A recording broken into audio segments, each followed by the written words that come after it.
I do want to mention is Brent Franklin is in the back corner over here, and he's looking for himself. There he is. There's Brent. Brent is going to be taking class roster photos tonight. So if you guys quietly, if you see that he doesn't have anybody back there, just kind of as the evening goes on, just go back and have Brent take your photo, because we are going to print a class roster. It helps all of us get to know each other. So if we can put a face with the name, we'll hand that out here probably next week.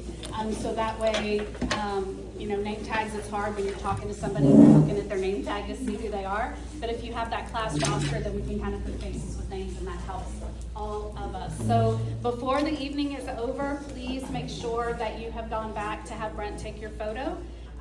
Just do it quietly as we progress here. So I'm going to introduce a few people before I kind of go through some of the nuts and bolts of things. These are folks. Oh, my road is off. There we go. That would help. And it still doesn't want to work because, no, of course it doesn't. All right, we're going to skip the remote. Okay, so these are the faces, aside from Sam. You won't see Sam every week, which is a tragic shame, by the way, just in case you wanted to know that. First photo up there is me. Hello. So I am the training coordinator. So I have got a fabulous group of people working with me. Ryan Wiggins, who is over here. And you will see Ryan always. She's the first one here. She's the last one to leave. And she is just a hard worker. She's fantastic. And then Brent is our tech guru kind of guy. So he's going to be he's giving me something. So he's going to be taking our photos tonight. He is a world-class dragonfly expert. So if any of you are dragonfly nerds, Brent is your go-to. And former president. And former president, that's right. Thank you, Mary Beth. Former president as well. And then on the bottom row, you guys met Mary Beth. So Teddy will be here shortly. She is our vice president. And then Sam, I had to just throw him up here because he's here tonight. And if there's anything you ever wanted to know about iNaturalist, how to use it, what it is, why it's important, this is your guide. I mean, you go to iNaturalist and you look for the most submissions on iNaturalist, and this guy's there. He's right there. It's a little weird. It's a little weird. We'll talk about it. Anyways, he is the Pope of the iNaturalist cult. That is true. So these are your points of contact for the training committee. So if you guys want to take a photo, pull your phones out, take a snapshot of this, you are welcome to do that. If you lose it or whatever and you need to get our information, please reach out. So my name is up there with my phone number. You do not have to get my last name right. Nobody ever does. It's weird. There's no vowels. It scares people. It's totally cool. Just remember my first name is Erica with a K. So if you put a C in there, I'm going to be mad at you. Just let me know. And then you have Ryan's number and Brent's number. But don't forget your mentor, because your mentor is there to help you. I know you guys have fantastic mentors. They work really hard to make sure you guys know what to do, how to log into VMS, answer any of your questions, make sure you're where you're supposed to be, when you're supposed to be there. So these are basically your 4 points of contact at any time. Now, what I will say is if you guys are going to be late or miss a class, I need to know about it. So you're welcome to talk to your mentor about that as well. That's fine. But I need to know if you are not going to be there. If you are late to a Tuesday night class because of traffic and all that, okay, that's all right. But field trips are super important because we meet at a specific time and then we are wheels up from that meeting point. So if you are not there in time for a field trip departure, you could get left behind if I don't know that you are on your way. And I have everybody's phone number programmed in my phone already. I'm going to call you, told you about making it in, so it's up with us. Yes, we need to know that. So very important. That way we can make sure we get you the information so you know where to be when you're supposed to be there if you're on your way. So weekly classroom actions, just a couple housekeeping things that you guys are going to need to know or do or think about every week. So first thing is you guys always want to be sure to sign in. We don't want to have to try to chase people down to sign in. You don't get credit if your name is not on the sign-in sheet. So it's really important that you make sure that everybody signs in. Brian is usually the one managing the sign-in sheet, but there's always going to be somebody, one of the three of us, Brent, Brian, or myself, that's gonna have that sign-in sheet. So we gotta have you signing in. That's really important. Don't forget to sign in for field trips as well. We're gonna be meeting in different places across Tarrant County and a little bit in Parker County. So we wanna make sure everybody gets captured at all of those events. So your name badge and your lanyard, really important that you wear your name badge and lanyard when we do all of these events. For a couple of reasons. It's gonna take some of us a while to get to know everybody's name and face, which is important. If you have your name tag on, I can cheat and look at you. But also it helps identify us as a group, especially when we're out doing field trips. That way we can kind of keep everybody together. The staff at the places where we will be going will know that you belong to us and aren't just wandering around behind the scenes in random places like a random person. We don't want that. So name badges are super important. And then we are going to have weekly quizzes that are not graded, so don't panic, but do be prepared for that. We're gonna give you guys a little mini quiz every week that's going to cover the material for the next week. So just giving you a little peek under the tent so you'll know what to read, what to look for, kind of the material that's going to be covered. Thank you, Ryan. Thank you. And yeah, the entire book is on the final exam, so y'all might want to start reading my last week. Kidding. Oops. There we go. So this is just a quick snapshot of our classroom and field trip agenda. Notice the field trips themselves are highlighted in yellow, so you can kind of distinguish classroom from field trip. So there may be a slight tweak here or there. The dates and the times are always going to be firm, but different meeting locations and things like that may change just depending on access to certain places. But this is basically where we're going to be and when we are going to be there. Now, everybody got a green folder, right? Anybody not get a green folder? Okay, so in your folder, you have all of the information that you are going to need to be successful. The only thing that wasn't there was the slide with our phone numbers. So if you guys need that, I can throw that back up again here in just a minute. But the first page of your folder is the class syllabus.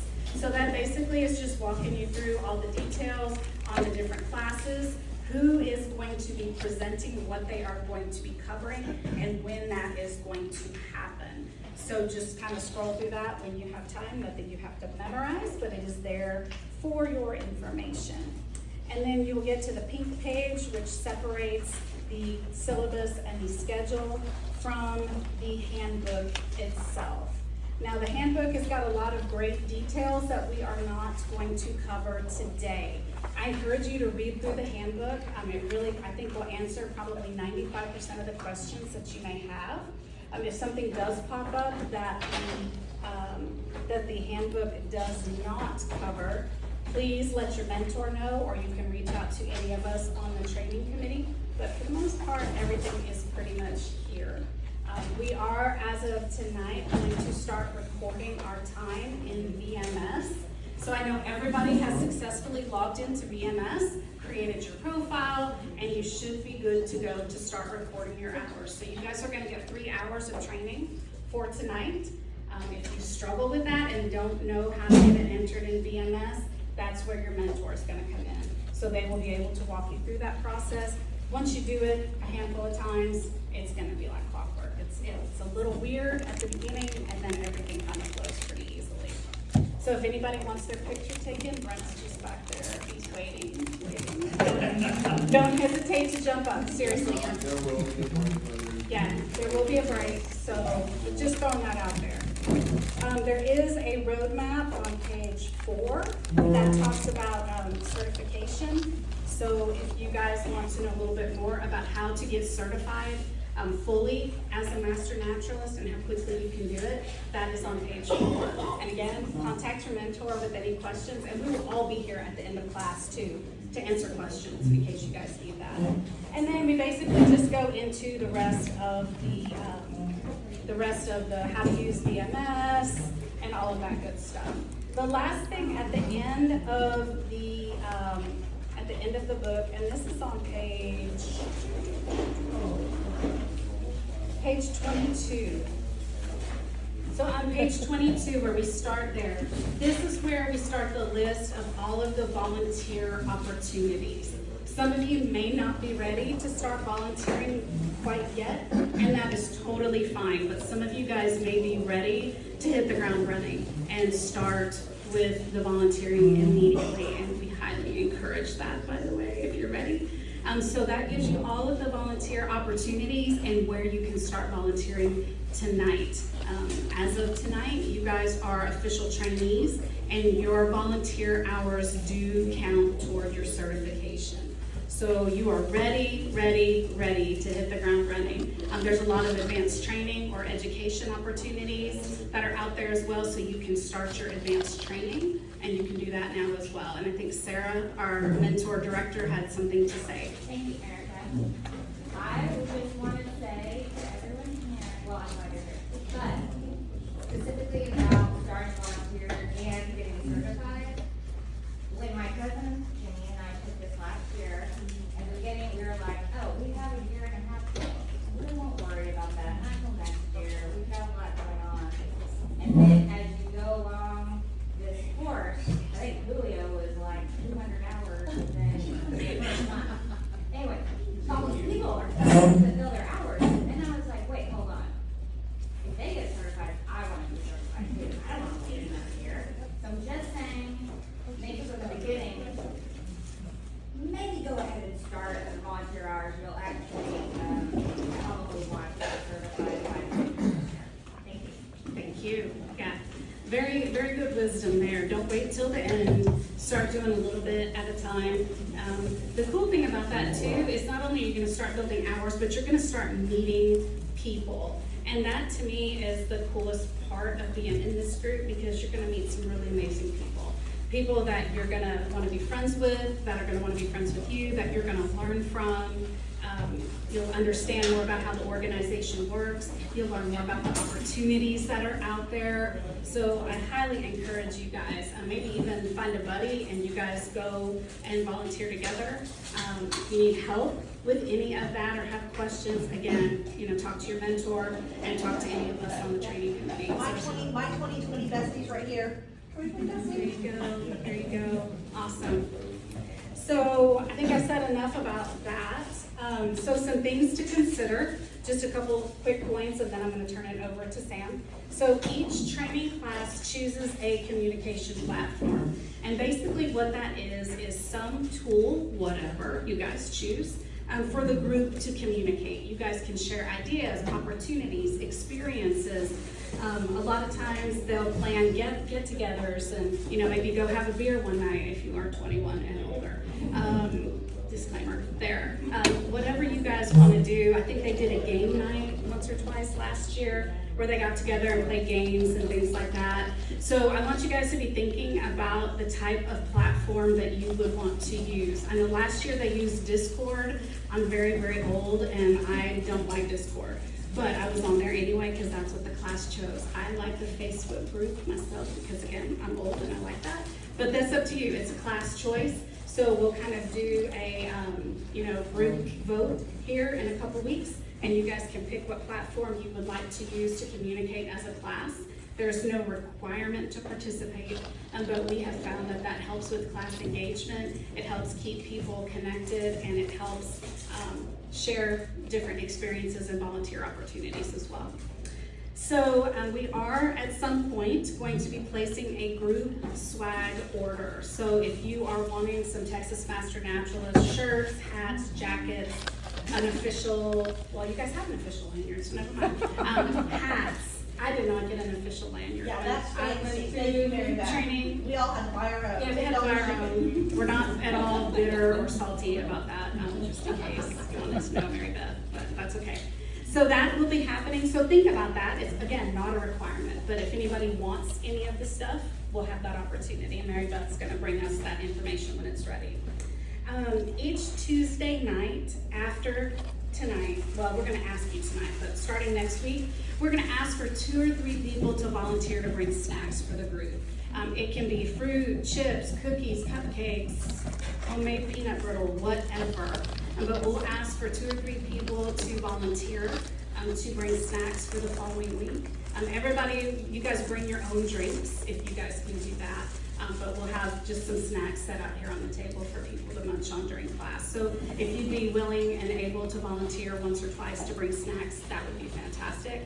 And then talking about certification, you guys can certify or double certify by the end of this year. If you like to collect pins and want to have that certification, under your cap, please let us know. We want to help you be successful.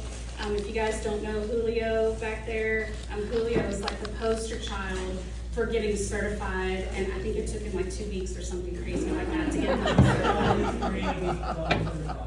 Yeah, it's crazy. So he's got his team back there, so they're all gonna be double certified by the end of the year. So Julio is a great guy to talk to if you need information on how to make that happen, because he's done it, and he did it really, really quickly. And he works at the Nature Center. And he works at the Nature Center, and he knows a ton of stuff and a ton of people, and he's just a cool dude to hang out with. So let us know. That is what we are here for. And the last thing is thank you guys so much for being here.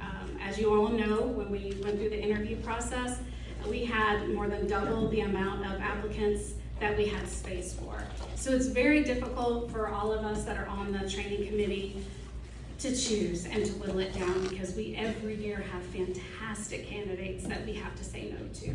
And it breaks our heart, because we would love to have 2 or 3 or 4 times as many people. So we are grateful that you are here. Thank you guys so much for going through the process, and we're gonna help you through it any step of the way that we can. So with that, I will open it up for questions for me before I turn it over and introduce Sam. Anybody have any questions? I have one question about the volunteer hours and Yes. things. Because my son applied for this and he wasn't able to get in. Isn't he able to go with me, or? So most of the volunteer opportunities are open to extra people coming. What I would say is I would reach out to the contact in each of those volunteer opportunities and just verify that is okay. I know your son is over 18, isn't he over 18? Yeah, that's what I thought. So he's over 18, so we don't have to worry about minors and all of that kind of stuff. But if you do have somebody that you want to bring, again, most of the time it's okay, but I always say, please reach out to the contact and just verify, make sure that that's okay. Sometimes they have a space We do. The issue, state does it for us. they don't have enough equipment, whatever the case may be. Brenda, do you want to And say? some places may require a background check Yes. when you take your son. Like, All of with you will Nature have to have a Center background check. does that. Okay.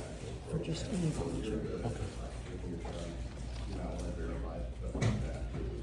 Especially things that work with schools, children, like River Legacy, they have a lot of kids programs there.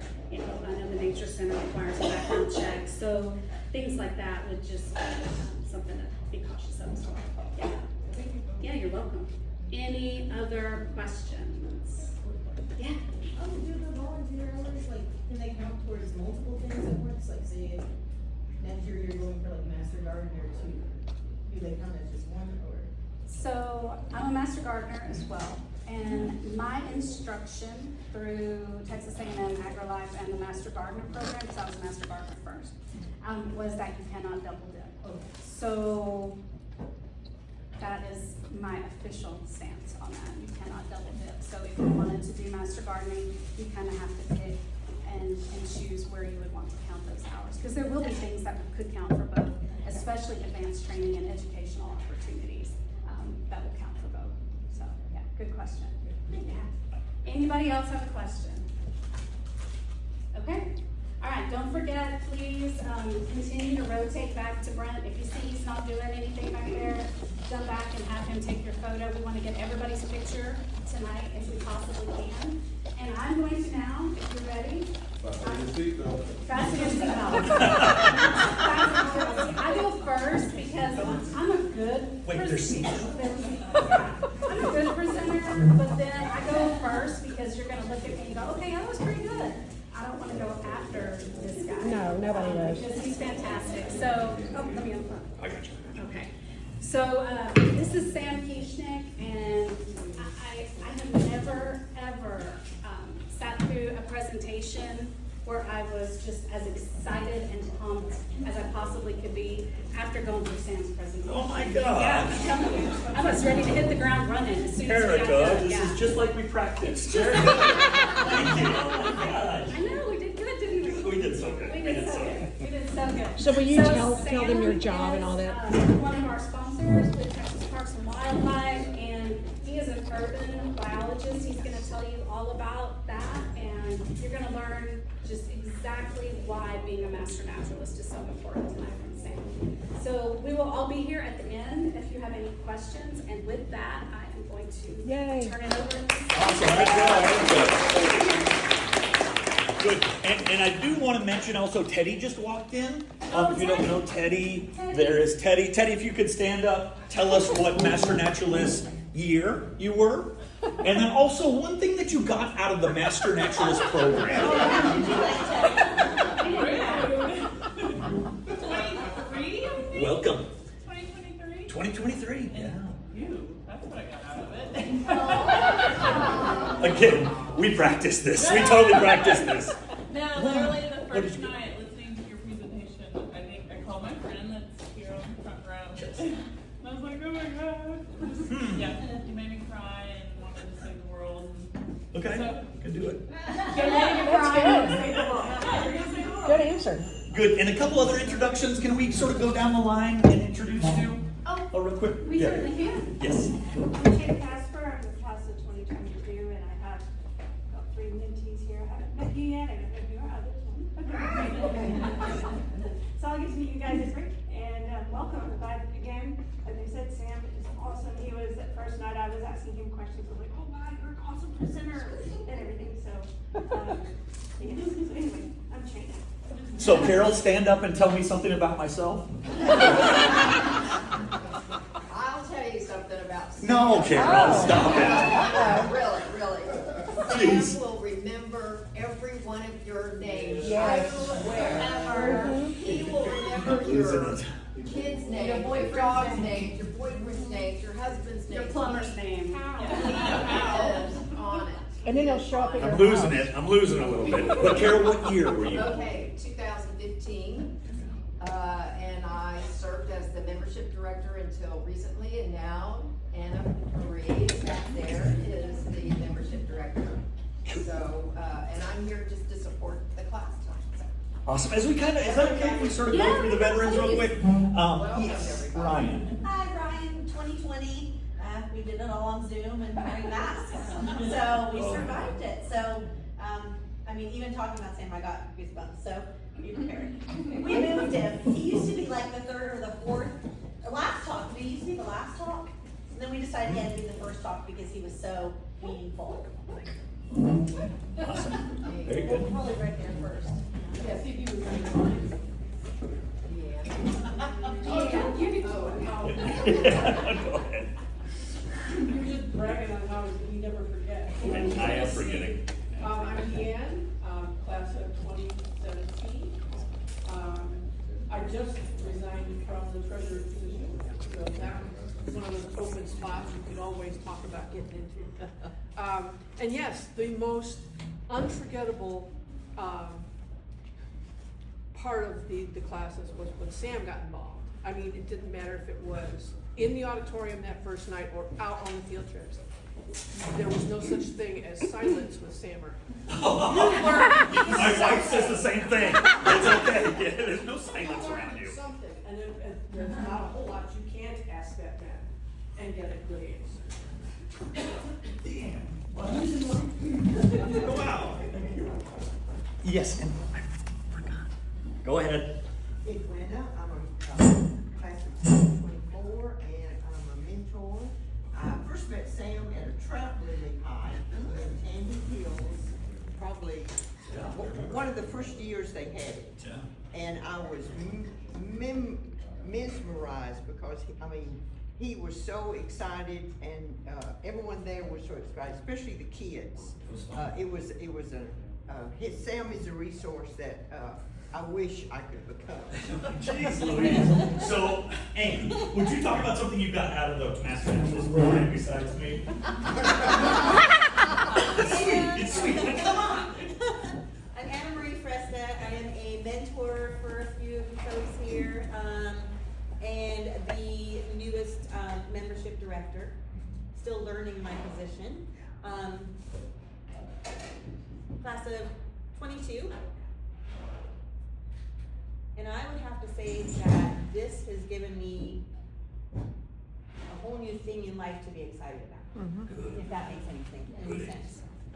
You know, it definitely has given me a sense of purpose aside from just, work and the daily grind. So it's something to be excited about again. And the very first night I walked out going, oh my God, that guy is amazing. How much do you pay these people? Ultimate nature rock star. Okay? I worked with rock stars for a long time, and I have to say I never had any type of, what is that, starstruck? And then there's Sam who walks in the room and it's like, it is. Go ahead, our mentors. Yeah. Go ahead. I'm Jenny Tucker. I'm one of the mentors. I was class of 24. And this kind of gave me a group of people that thought like I did. I was always like the weird nature kid, it was kind of weird. So this is a group of people that are into the same kind of things that I am. So yeah, it's great. That's a common statement I hear from around the state. I found my people. I found my people. Has anybody here ever felt like alone, being the only one that looks at a bug for a little bit of extra time during the hike or something? One of us. Yes, Sarah. Yeah, so Sam remembered my name and what we talked about literally a year ago. Gallagher. The Yes. comedian, the late 80s comedian Gallagher. Oh, some people One guy don't with know. a Yes. Yes. Good, I'll tell you a story after this. So class of 2024 with my cousin Jenny, very similarly, like I didn't have to explain myself to this group of people.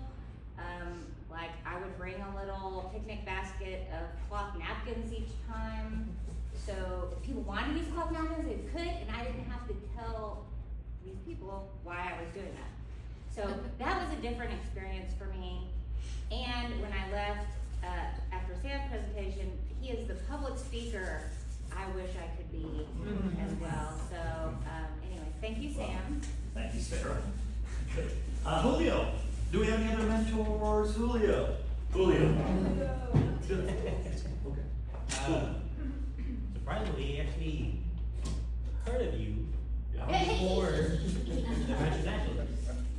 For Nature Center. Oh yeah. I've seen the photos, Yeah. heard all the rumors, and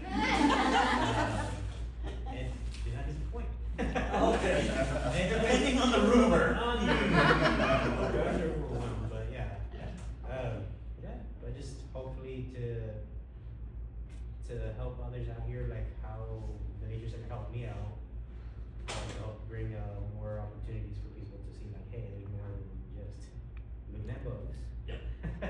Although tours, speaking, you got a little bug knowledge out there to speak out to others out there. It's like, hey, nice little cool fact, great out there. So those that kind of like soft people talking to people like, why is he talking about bugs all the time? I was like, I got plenty of facts, and like 90% of my camera reels are all bugs. So. And I'll brag on Julio real quick. So Julio documented some little jumping spiders. Do you remember that purple jumping spider? Was it the? There was some purple jumping spider. And I said, yes. And I said, who is this dude? Like, this is fake copyright information. Who is this posting this stuff? And getting to meet Julio and going, yeah, I'm seeing this sort of stuff all around. It was beautiful. God, it was beautiful. Way cool. Brent Tom. He calls me Brent. I'm Brent Franklin. So I had the pleasure of being in training class with Sam right here with y'all in 2013. So he and I went through class together and then spent a lot of time together over the next several years before he moved on to Texas Parks and Wildlife and didn't have time for me anymore. But I'm joking, we still spent a long time together. I call myself his sidekick. So after class then, it was 1 year off, and then I became president for 2 years of the chapter. And from the moment I became president, since 2015 then, I had yet to miss a single class. After I stepped down as president, I said I'm on board with the education committee, and I've never missed a, well, you know, a few exceptions, maybe here or there, sick or something, but I have made every class that I possibly can for all those years, and I absolutely love working with you guys. You'll learn quickly. I love to talk. I love to hear myself talk. So if you want to talk, I'll talk. Yeah, this was great. I walked in the night after my first class. I walked home, dropped my bag, looked at my wife and my kids, and went, I found my people. Compensate. Very cool. And skip, please. I was hiding, actually. I'm Anna Leone. I surface this time of year to help because I love this part of the program so much. Something I really appreciate about Sam is I've heard his presentation 3 times now, and I learn something new every year.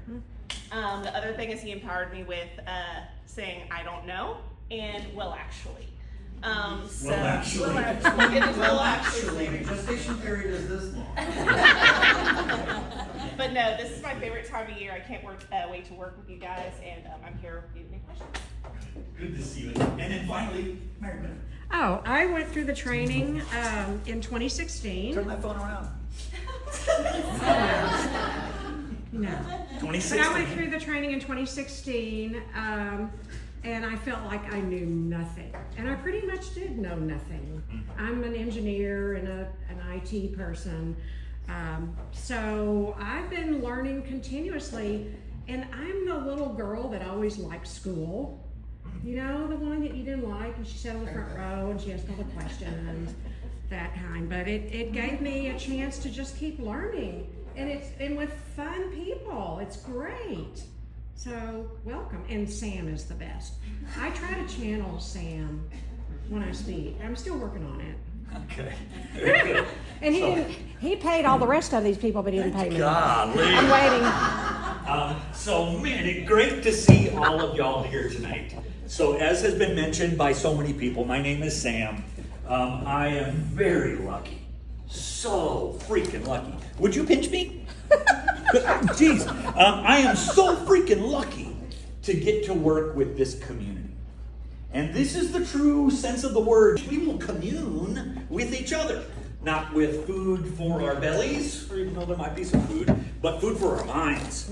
So we're going to be getting a lot of this, and we will satiate our hunger with some cool bug facts, or some cool bird things, or some cool stuff about geology, whatever it might be, or learning about the history, or I should say, the story of your fellow naturalists. The people sitting around you. Would you all do me a big favor? Would you look around at everybody else? Would you go ahead and do that for me? Go ahead and look, stare at people, okay? You can give, okay, hopefully no evil eyes that are going on, but look around. You guys were chosen. Oh boy, I don't want to get too culty here. You were chosen. But it's kind of interesting. There were, how many applicants? 50 something? 60 applicants. And people that applied to be a volunteer. If you are elected, maybe have a little bit of extra, I don't know, impetus, extra desire, maybe.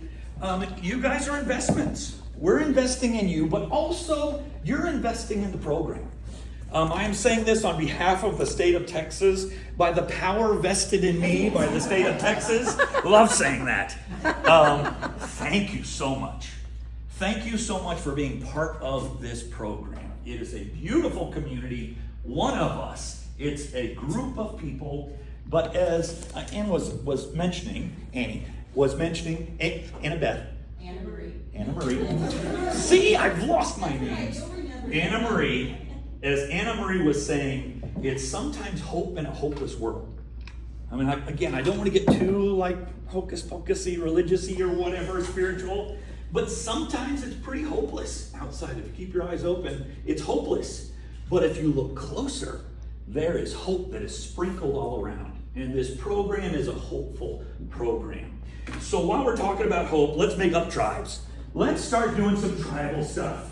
What I want you to do now, I want you to think of your favorite organism or your favorite group of organisms, okay? And I want you to raise your hand, be proud of your favorite organism, okay? Of this group of young, eager naturalists, how many of you like mammals the most? Show of hands.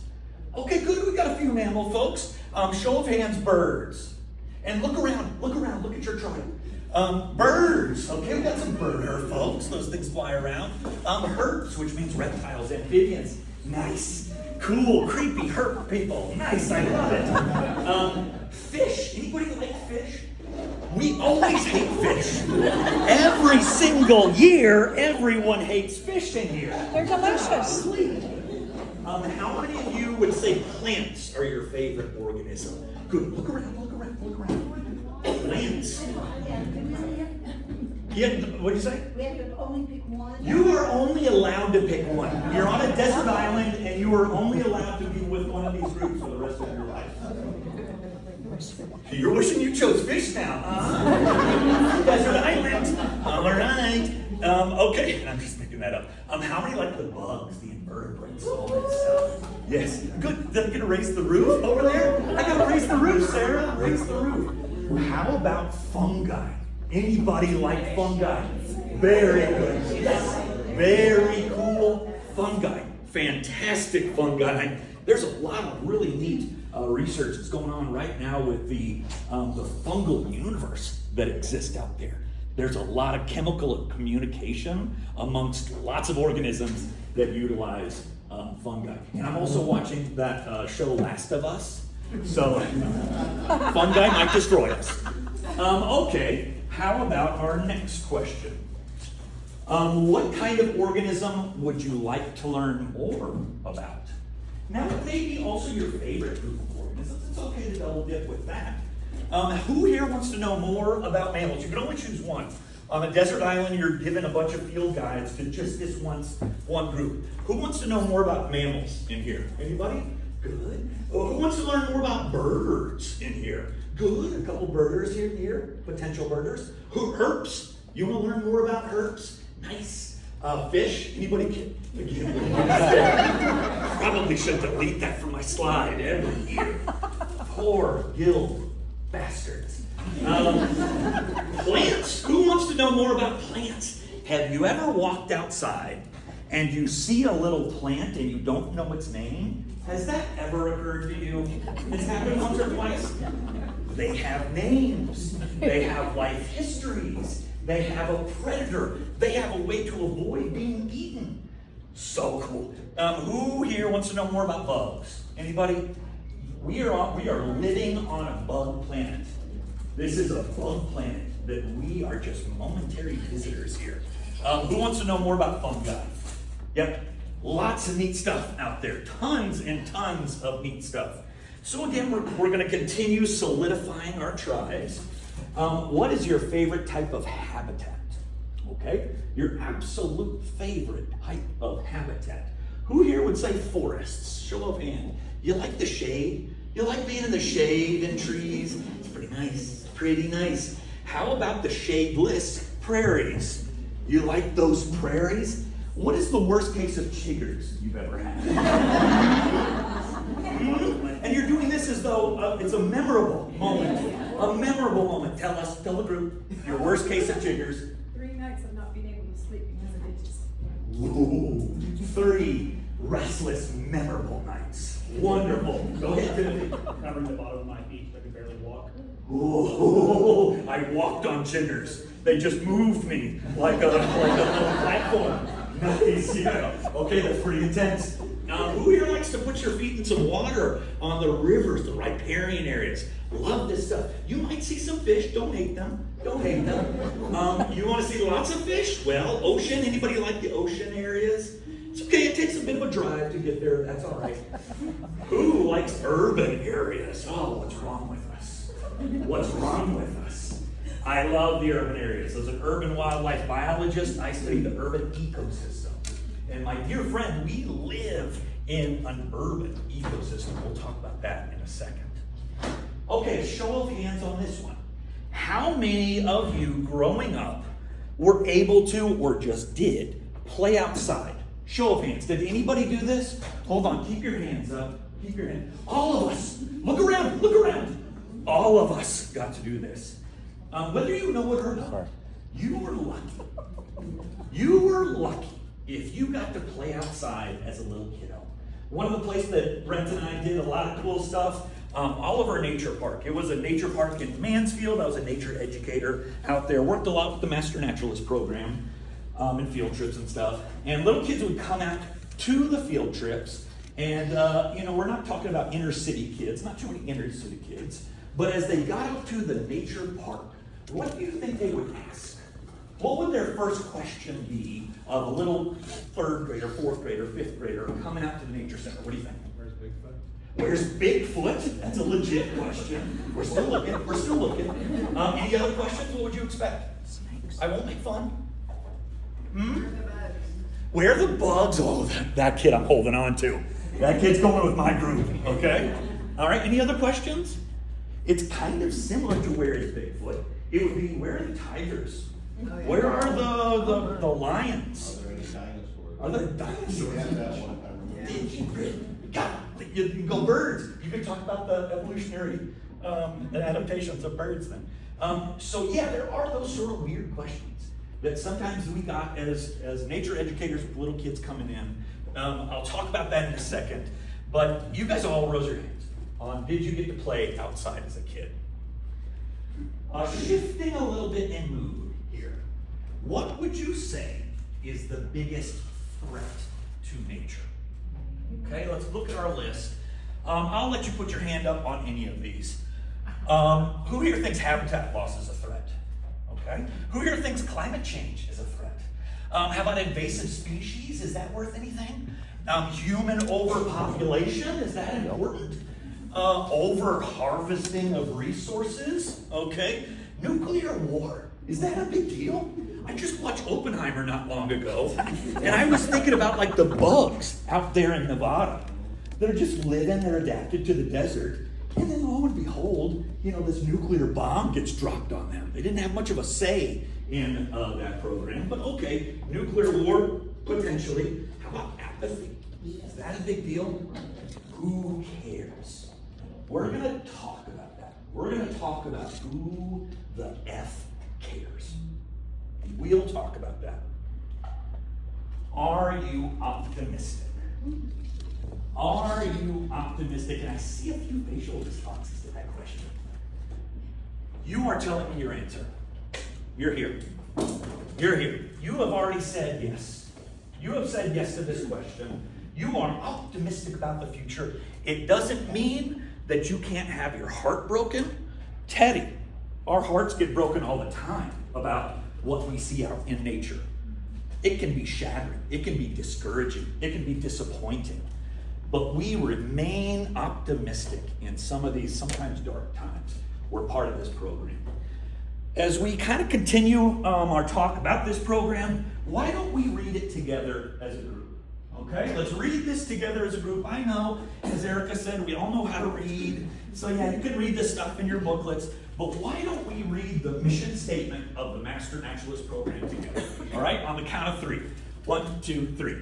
To develop a corps of well-informed volunteers to provide education, outreach, and service dedicated to the beneficial management of natural resources and natural areas within their communities for the state of Texas. Thank you. Thank you. That is a little culty. It's a little culty. But my words here are based in sincerity. Thank you. Thank you, thank you, thank you. I know you can hear me, but I want you to listen. Thank you. Thank you for being part of this program. Erica, God, this is a weird program. Did you realize that you are paying to become a volunteer? Did you realize that about the class? That you are paying to become a volunteer? To dedicate evenings? There's a lot of other stuff that you could be doing on these evenings. You are dedicating time, resources, money, energy, your time to this program.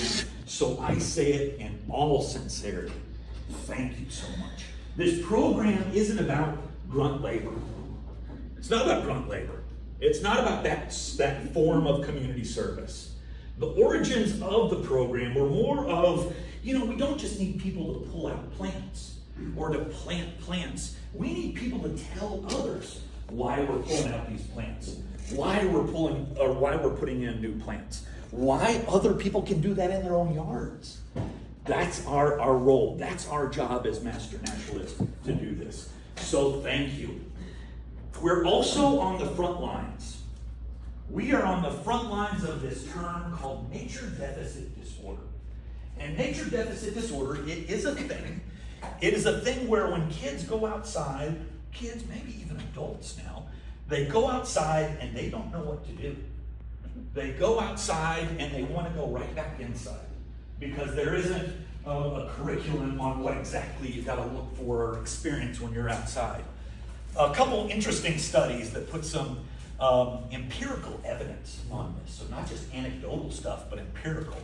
They found out, looking at kids between the ages of 13 and 18, 80% felt uncomfortable outside.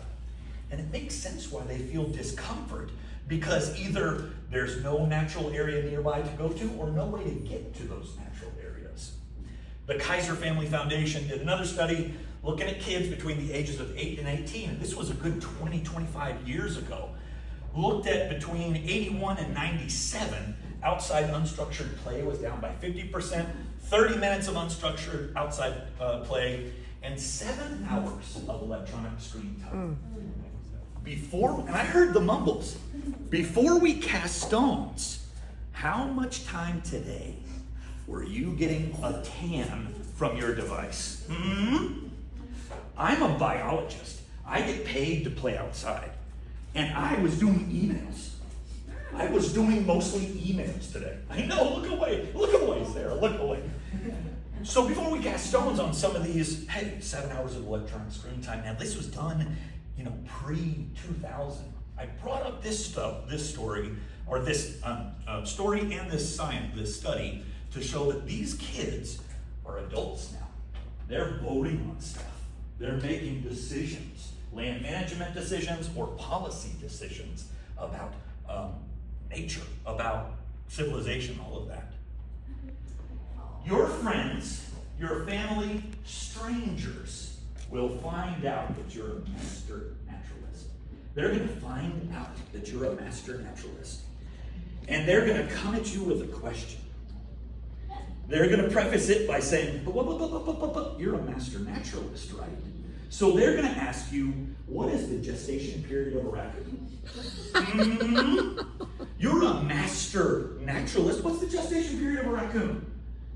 There are 3 words that take courage to say. 3 words that take courage, and I can see already some courageous people. Those 3 words, what are those 3 words? I don't know. I don't know. Just so that we all feel the words going over our tongues, why don't we all say I don't know together as a group? Okay? So the 3 words are I don't know. On the count of 3. Ready? 1, 2, 3. I don't know. I didn't see everyone's mouth move to that. So one more time, all right, on the count of 3, when someone says, I don't know, or says, what's the gestation period of a raccoon? Ready? 1, 2, 3. I don't know. It's okay. It is okay if you don't know the gestation period of a raccoon. If you don't know the evolutionary history of sauropods, of dinosaurs to birds. It is okay if you don't know the geologic formation that's right over here. It's okay. It is okay, but there's something that's a little bit different of a master naturalist than a normal person. A normal person would look it up real quick. A normal person says, okay, the gestation period is 60 days, 2 months. A normal person finds out the answer and waves goodbye. A normal person says, I don't know, bye. A master naturalist says, I don't know, but have you ever seen a raccoon before? Have you ever gone camping and raccoons have gotten into your stuff? Has that ever happened? Raccoons have these fingers for prying open bivalves, for prying open freshwater mussels. So do you think a Tupperware lid or a trash can lid is an issue for a raccoon? No. A master naturalist develops a relationship with the person asking the question. That's how a master naturalist, dare I say it, is different than a normal person. Master naturalists develop a relationship with the person asking that natural question. And it's okay if you don't know the answers. It is okay. Okay, so tonight what we're going to talk about, that was just all the preamp stuff. We're going to talk about some of the historic master naturalists, some of the people here in Texas through time that have made a lot of really interesting discoveries, how we can learn from them, not just their discoveries, but also the way they discovered things. Just another little caveat here, in about, give or take 30 minutes, we'll take a little 10-minute break too. So in 30 minutes, we'll take a little 10-minute break to make sure you get a picture done by Brentano back there. One other thing that I gotta say, the book. This is a good book. Like, it's a really, really, really good book. This book has got some really awesome information. Now, there are some things that the book doesn't go into a lot of detail on. It maybe encourages you or entices you to go a little bit deeper, to go down the rabbit hole of some of these discussions that we'll talk about tonight. I'm only going to talk about a few of the historic naturalists that are mentioned in the book here. So I encourage you, please, I almost beg you, please use this book. Please use this book. This book is also filled with quotations. And I love, love, love quotations. We'll talk about some in just a second. It's sort of how I interpret quotations to begin with. To define a naturalist. What is a naturalist? We had actually a couple years ago, Brent, do you remember Andy Keeble? Andy Keeble, a guy from England, was telling his families that he's going to a naturalist club. And they're like, are you bringing clothes? Naturist sometimes. Nudist are also called naturalist. But we define a naturalist not as not wearing clothes, but a person, hopefully wearing clothes, who studies and appreciates objects or organisms in nature. So someone that just is appreciating anything in nature, that is what a naturalist is. And a naturalist can study it if just for a fleeting moment, if that little bird flies right by you and you go, what the heck was that? Boom! You're a naturalist. You're a birder in that moment. You are looking at that thing flying by, asking questions about it. It can be for a moment, or it can be for a lifetime. My thesis, so I'm very lucky in life. I've been so lucky in life in so many things. I went to Tarleton State University, and I studied gophers. Yes, I studied gophers. I know, I heard the gasp. What? Really? I studied population genetics, DNA of gophers. The species that I worked on at Tarleton State University, the university paid for this, I studied East Texas, Oklahoma, Arkansas, and Louisiana.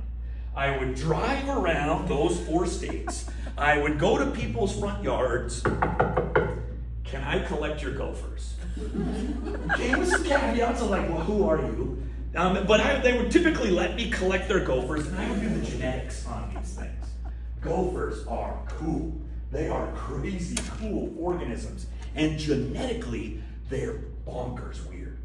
In one lady's backyard in Canton, do you know where Canton is? Van Zandt County, a little bit southeast of here. In her backyard, which was maybe, I'll say 2 of these rooms together, we caught 20 gophers, so it was a good day. It was a good day for gopher catching for my thesis. And there's so many critters. Sarah, look away. There's so many critters that are going to meet me in the afterlife. There's like 250 gophers that are waiting for me. So we had to chop open their bellies, open up their livers, take out little bits of liver and the spleen and the kidneys and stuff, and their little eyes would just be staring at you. Yeah. They're waiting for me. Anyway, we caught 20 gophers, so we slaughtered 20 gophers in this lady's backyard. In her backyard, there was more genetic diversity than in the entire state of Oklahoma. Think with me. Why? And we typically get like Oklahoma inbreeding jokes. No. Think with me. Why? Why would there be more gophers or genetic diversity of gophers and enough genetic diversity basically between white-tailed deer and mule deer? So enough that people would even put them as different species in this one lady's backyard. More genetic diversity of gophers than the entire state of Oklahoma. Anybody think? Perfect habitat. Okay, Ryan, very good. Different type of habitat. It's a good guess, but they were actually very similar in habitat. Anybody else? Go ahead. I heard the smile, I heard the laugh. Did you have a guess? Doesn't it have a big flea market? A flea market, that's right. First Monday, you need some gophers and some pocket gophers exactly. Okay, yeah, maybe the first market, the first Monday. That's another great guess. Anybody else? Think of time. About 16,000 years ago, the glacier came down to Wisconsin.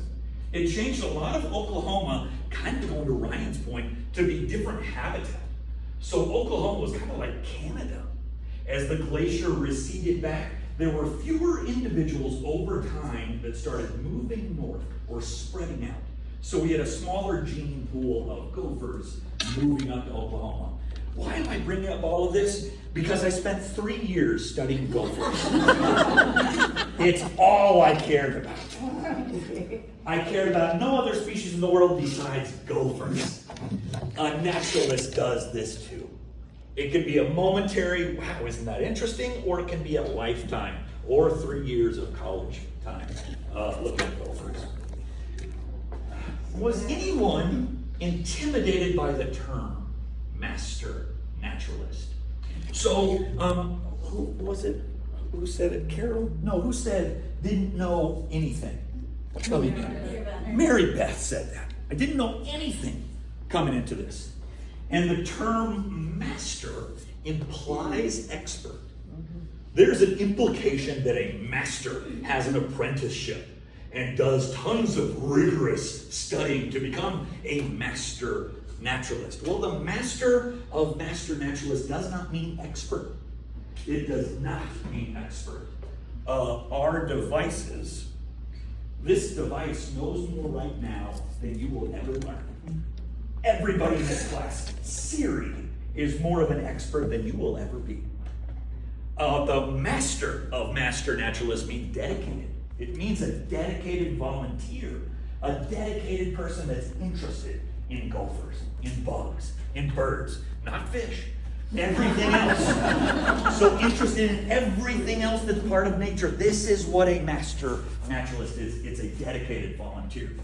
So let's go over a few quotes. And I don't mean to patronize you here by reading these quotes slowly. But when I see a quote, I like to chew on it. I like to masticate those words, break them down to help with the digestive process of studying and understanding what they're trying to say. Bernd Heinrich, who is an ecologist, he's got some great books on thermal warriors, thermoregulation in animals. He talked about the naturalist. He says, he instilled in me the mind and values of a naturalist to be open to all possibilities, to be a close and careful observer, to discipline my interpretation with facts, and to work hard at my passions so that they may bear fruit. This is his quote of a naturalist. Rachel Carson, hopefully some of you are familiar with Rachel Carson, has a whole wonderful collection of books, more than just Silent Spring. But she writes this about the naturalist. Those who contemplate the beauty of earth find reserves of strength that will endure as long as life lasts. David Attenborough, I am comfortable in my manlyhood to say huge man crush. Huge man crush on David Attenborough. An incredible individual. A great book called Life on Air is his autobiography, and he talks a lot about how the perception of nature has changed over time. Wonderful, wonderful book. Here's his quote. "It seems to me that the natural world is the greatest source of excitement, the greatest source of visual beauty, the greatest source of intellectual interest. It is the greatest source of so much in life that makes life worth living." Are there any nods to this quote? Appropriate, an appropriate quote about Naturalist. One last one. Horace Burke, an entomologist in Central Texas, or was in Central Texas, he says, "Dedication to a cause is an apt descriptor for the pioneer Texas naturalist." So why don't we look at a few of the naturalists through time here in Texas and abroad, a little bit abroad outside of Texas. The first one that we'll talk about is Gideon Lincecum. This afternoon, I actually went down the rabbit hole on this guy. Incredible, crazy, incredible. I encourage you, as you learn the names of either some of the individuals or some of the plants and bugs named after these individuals, go down the rabbit hole. Dive in, and you will see a whole wonderful masterpiece of their lives and their stories. Gideon Lincecum said, "Ignorance is such a terrible, stubborn, throat-cutting thing," is what he said. He lived in Texas in the late 1700s, 1800s. From Tennessee he came. He actually made friends with the indigenous, with Native Americans, which is kind of a weird thing in that time. Rather than a colonizer would actually learn from some of the Native Americans. But Gideon Lincecum was actually studying these ants and saw how these ants would select different types of plants. They would select different types of plants, and as the namesake harvester, they would harvest these ants or harvest these seeds, and close to the mound, you would see one type of plant. And Gideon Lincecum, this was right during the time of Darwin and on the origin of species by means of natural selection. His book, as he read that book, he said, "Whoa, that's funny." I was going to say he sent a message to Darwin. Nah, like that. He sent a message to Darwin, probably with quill and ink, about these things, and actually became friends with Charles Darwin. A naturalist from Texas. Maybe the English people thought some hillbilly, some hick. Why are you hanging out with that hick or rocking to that hick? No, this dude was a naturalist. He was studying the natural selection of plants and ants. Pretty dang cool. Ferdinand Lindheimer, another wonderful German immigrant in the mid-1800s. He collected so many plants in Texas. Some people call him the father of Texas botany. Was a prolific collector. His quote, he was writing this to Asa Gray, to some of the other botanists around the country. He said, "Please send me the names so that I don't have to keep creating nicknames, such as I have been using as an aid, especially for the grasses. For instance, narrow ear, panicle ear, long ear, twin ear." He was looking at species that had no names. So he was creating his own little nicknames for these plants that he was collecting. A German immigrant, avid botanist and collector. He actually had a printing press, a German printing press, where he would print papers in German. And the joke goes that he created that job just to have the paper for collecting plants. So he created a newspaper business just to have the newspaper to press more plants. He sold these plants, $8 for 100 specimens. Not too bad back in the day for this industry of his. Going a little bit more locally, Julian Reverchon. Has anybody been to Reverchon Park? Or do you know of, what's the name of the Reunion? What's the big tower? You have to wait for a flower or fruit. In other words, sometimes you gotta be patient. You gotta be patient in our instantaneous culture where everything has gotta be quick. Sometimes for nature, you gotta be patient on these. I remember being out with him and going, what's this one right here, Jim? And he'd say, ask me in April. Right? It's good. Either he didn't know it, or he just said, no, you're gonna learn it. Just wait for it. Yeah. No, he did know it. He did know it, definitely. He did a lot of our local nature stuff. And his two big groups here were the trout lilies. The trout lilies. These guys were the harbingers of spring, early blooming. Anybody know the name of this plant over here? Go for it. It's not, no, I was gonna say trailing ratney, but that grows on there. That's a good guess. A good guess. Trailing ratney cramaria that grows decumbent, grows in the ground here. Very similar blooms. Do you know what iron? Is it hexalectris? Look at you! Look at you! Way to go again, just like we practiced. Yes, hexalectris orchids. These are orchids that live here in Dallas-Fort Worth. Did you know? Did you know we have orchids here? Pretty dang cool. He helped lead some of the research on that as well. I encourage you, as you learn some of the names of plants, you'll learn the names of people associated with these plants. Like this one.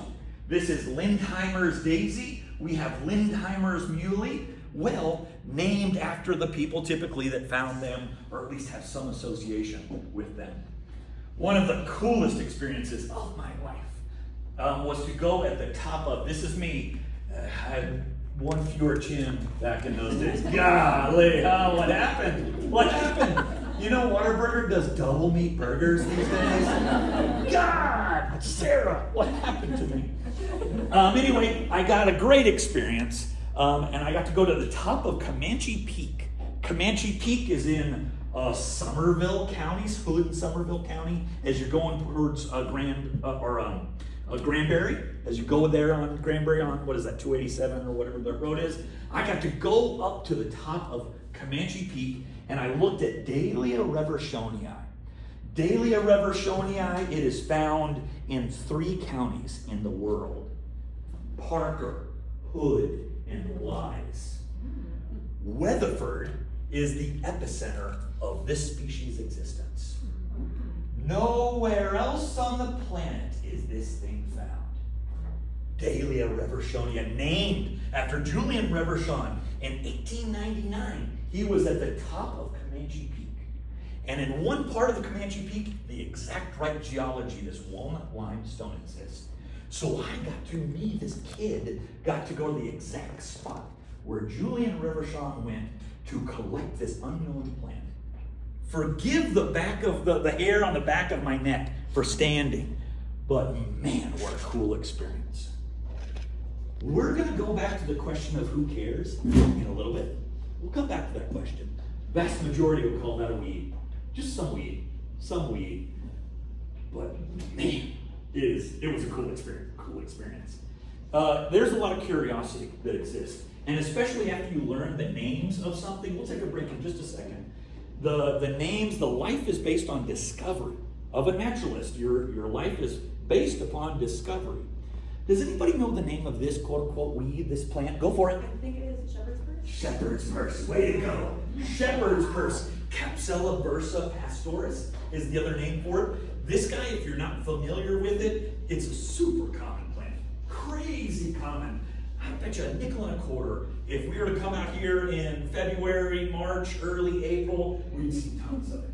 Did you know this that lives right here is a carnivorous plant? It's a semi-carnivorous plant.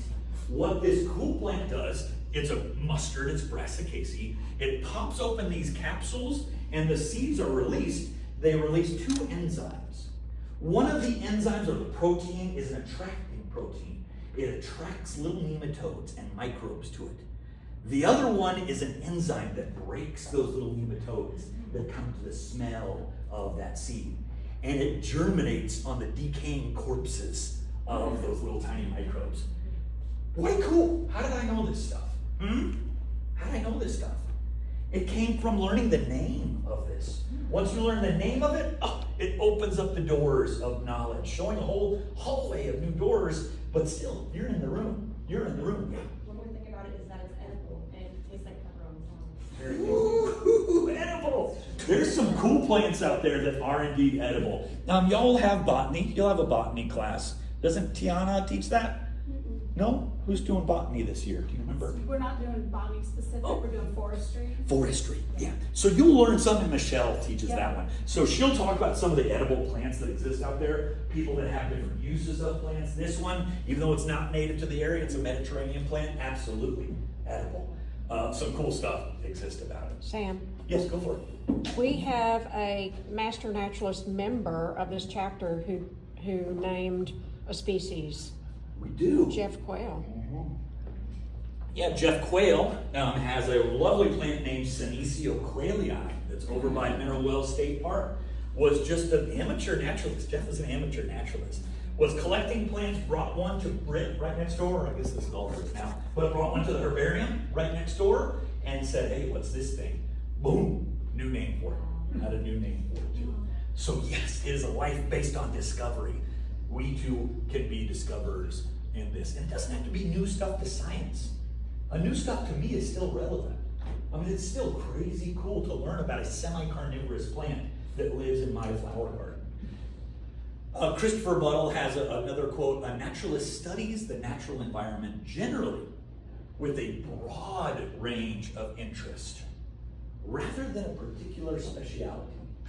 I really like this quote. In the past, when I was working on gophers, I was, boom, gophers. It was nothing but gophers.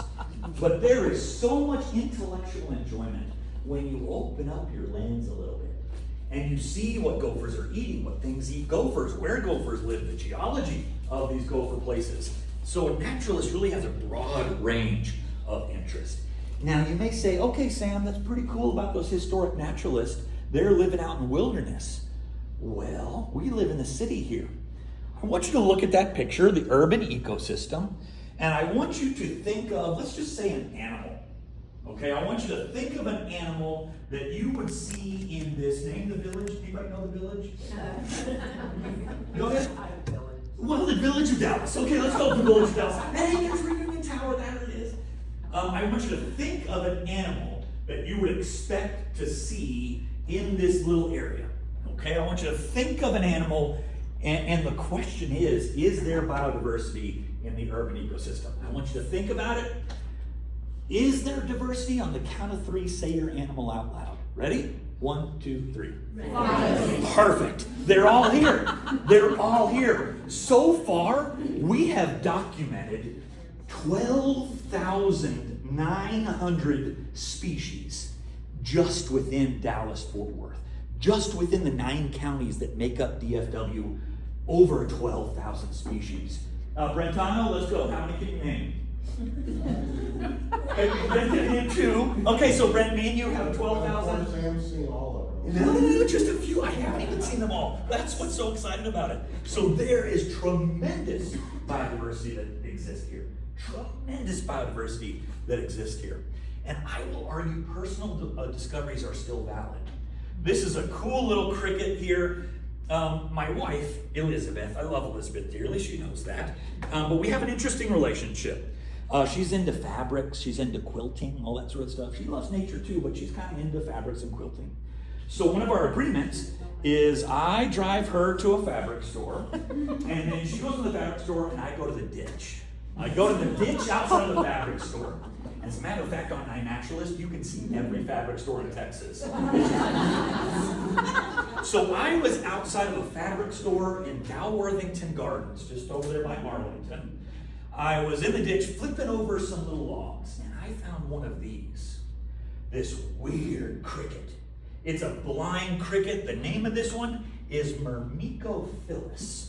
Myrmeco, and I'm sorry for the folks in the back there, Myrmecophilus nebraskensis is the full species name. Myrmeco meaning ant, phyllis meaning loving. Here's my crappy picture. Do you see it? Do you see it? What this cricket does is bonkers. It goes to an ant's nest and it rolls around in the stank. It rolls around in the pheromones of the ants. It crawls down into the nest and starts eating their turds. What do the ants do? What do the ants do? So, where the light does not penetrate, you don't see things. You smell things. You sense things. So this weird ant that's hanging out in the toilets for a while, whatever, you do you, you do you. It's over there and they accept it. This little cool critter exists outside of a fabric store in Calvert, Hampton Gardens. Pretty dang cool.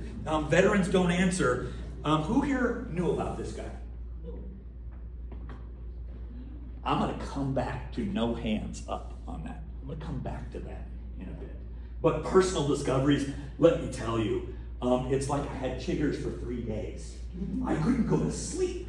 I was digging on everything about the natural history of this, the selection of ants, the intermediary steps of this symbiotic relationship.